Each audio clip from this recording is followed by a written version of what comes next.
I still remember the smell of disinfectant when I woke up. Cold, metallic, the kind that clings to you. My shoulder throbbed. My face felt like it was on fire. And through the blur of the hospital lights, I saw her, my sister, standing by the door, arms crossed, eyes dry. "You should have just signed the mortgage," she said. That was the moment I realized I was dead to her. It started months before that night. She and her husband, Ryan, came over for dinner, smiling, charming, spinning stories about a new business they were starting. He called me little sister, poured my wine, complimented the roast like he'd never hurt a soul. They needed a guarantor, he said. Just a signature, a safety net. I told them I couldn't. My job was on shaky ground, my savings barely enough to breathe. My sister smiled too wide. "Family helps family," she said. But when I refused, the warmth drained from her face like blood from a wound. That night, the one I'll never forget, Ryan showed up at my door. Drunk, angry. He said my refusal ruined them. Then he hit me. Once, twice. The last thing I remember was the sound of glass shattering and my body hitting the floor.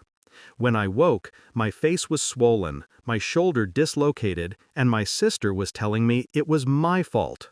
I dragged myself, literally, across the street to my parents' house, knocked on their door with my good hand. They opened it, saw me broken, and closed it again. Said they didn't want drama. I collapsed on their porch. The police came later.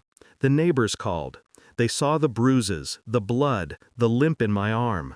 They asked if I wanted to press charges. I did. But my sister's statement came first.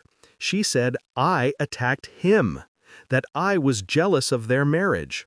The case collapsed before it even began. The officer who looked at me, he couldn't hide the disgust. Not for me, but for the system. Sometimes, he said quietly, justice doesn't wear a badge. That night, something inside me changed. I stopped crying, stopped explaining, and started watching. Ryan was desperate for money. His business was a front for laundering. My sister, too blinded by love and greed to see it. I began collecting. Bank statements, fake invoices, pictures of him with other women, voice recordings from our old family dinners where he bragged too much after too many drinks. I learned the rhythm of his lies, the pulse of his arrogance. I wasn't going to fight him in court. I was going to bury him. I started small. I reported an anonymous tip to the tax bureau, minor discrepancies in his business. They froze his accounts pending investigation. Then I sent the same evidence to his investors. Panic began to ripple through his world. Meanwhile, I sent my sister flowers on her birthday. Signed the card, "Love always." She didn't know the thorns were already working their way in. Next, I reached out to one of his mistresses. Sweet girl, naive, but angry. I gave her everything she needed. Pictures, proof, dates. She went public, loud and messy. By the time the story hit social media, Ryan's name was toxic. His investors pulled out, his clients vanished. He was left with debts and lawsuits that stacked higher than his pride. But that wasn't the end. One night, I went to my sister's house. She opened the door with that same disdain, like I was dirt under her shoe. I asked if she was happy. She didn't answer. Behind her, I saw boxes, furniture missing, her eyes hollow. "Ryan left," she said finally. "He ran." I nodded. "You should have chosen better family," I whispered.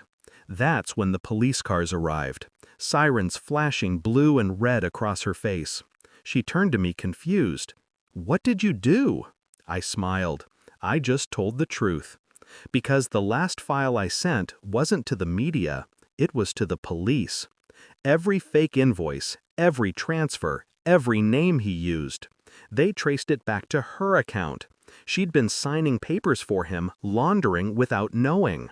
Accessory to fraud. They arrested her on the porch, where I once begged for help. It's been 6 months since then.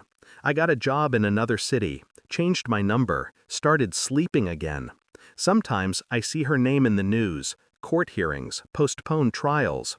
Ryan's still missing. They say he might have fled abroad. I don't care. Because revenge isn't about watching them suffer. It's about knowing they finally understand what they made of you. When I look in the mirror now, the scar on my cheek reminds me, pain was the price of my freedom, and I paid it in full.